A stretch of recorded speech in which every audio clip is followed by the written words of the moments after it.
Assalamualaikum warahmatullahi wabarakatuh. Alhamdulillahirabbil alamin.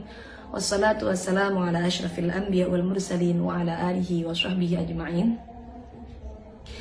Langsung saja teman-teman, kami dari tim kitab JP3M ingin mengupas tentang bagaimana cara memakai mukena yang benar menurut dengan kaidah madhab Syafi'iyah.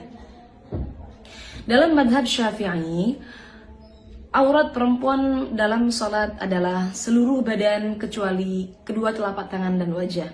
Yang mana kita tahu bahwa wajah batasannya adalah dari arah menyamping seperti ini, dari mulai telinga satu ke telinga yang lain.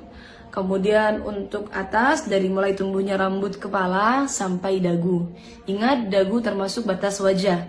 Dan ada satu kaidah dalam madhab Syafi'iyah, yaitu menyempurnakan perkara yang wajib maka hukumnya wajib.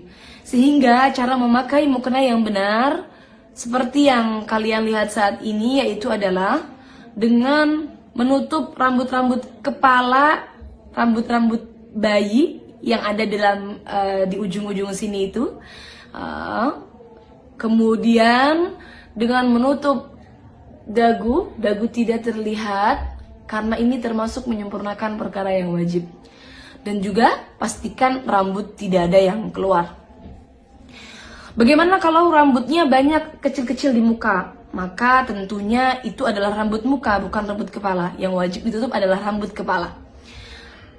Selesai pembahasan tentang wajah, mana yang boleh kita buka, kemudian kita akan masuk ke pembahasan tangan.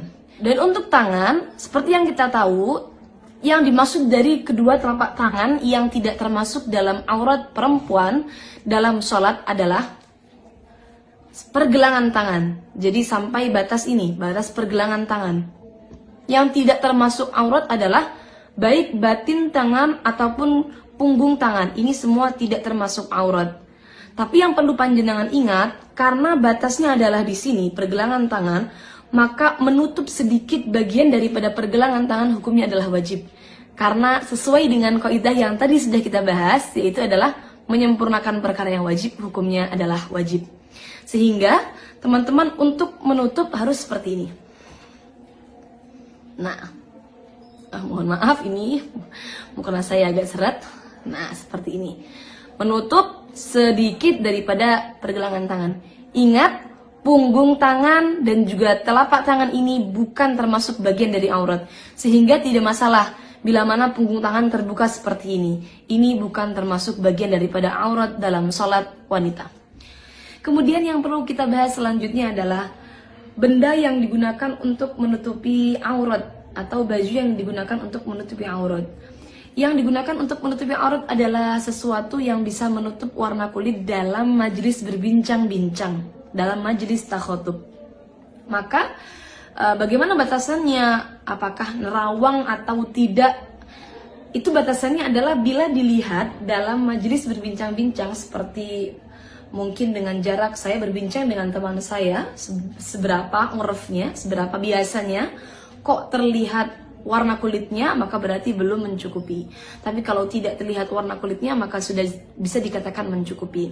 Seperti halnya mungkin mukena yang ada bordirnya, kemudian bordirnya ini agak sedikit menimbulkan bulat-bulat atau bolong-bolong kecil, maka bila mana tidak sampai memperlihatkan warna kulit dalam jarak majelis berbincang-bincang, ini tentunya tidak masalah atau tidak mengganggu keabsahan sholatnya. Dalam artian mukenanya tetap bisa dipakai untuk menutupi aurat dalam sholat. Kemudian yang perlu kita bahas lagi dalam hal menutup aurat dalam sholat adalah hal-hal yang sering terlewatkan. Yang pertama adalah longgarnya mukena, tangan mukena yang dipakai, sehingga ketika longgar, maka ini akan turun sehingga memperlihatkan pergelangan tangan yang tadi, yang mestinya tetap wajib kita tutup ya. Kemudian tidak menutup bagian dagu. Biasanya menggunakan mukena seperti ini. Nah, ini memperlihatkan bagian bawah dagu, yang mana ini termasuk aurat dalam sholat. Kemudian, kebiasaan yang salah adalah tembusnya rambut-rambut di belakang kepala ini. Karena perempuan biasanya rambutnya panjang, kemudian ketika digulung ke atas, maka rambutnya tembus ke mukenanya sampai keluar. Nah, ini juga perlu diperhatikan, jangan sampai tembus.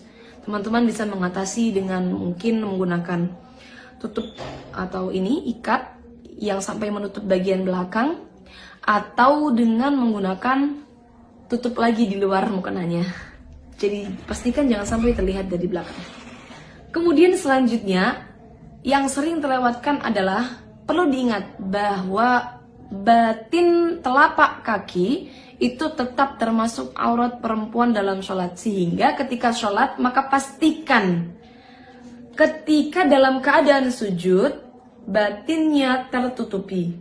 Ketika dalam keadaan ruku maka bagian kakinya sudah tertutupi. Jangan sampai cingkrang mukenanya. Dari seluruh keterangan yang sudah saya sampaikan tadi, yang mana diambil dari beberapa kitab bermadhab Syafi'i, maka bisa disimpulkan bahwa mukena yang paling aman untuk perempuan dalam madhab Syafi'i adalah mukena terusan. Memakai mukena terusan seperti yang saya pakai seperti ini. Kenapa? Karena ini akan menutupi aurat perempuan dari arah-arah yang wajib ditutup, yaitu dari arah atas, samping, dan juga menutup bagian bawah telapak kaki. Karena telapak kaki termasuk dalam aurat wanita.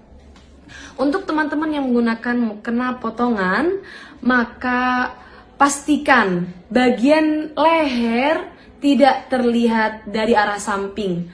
Kenapa? Karena kekurangan dalam mukena potongan adalah ketika berdiri, ketika ruku, ketika mengangkat tangan, maka bagian lehernya tetap terlihat.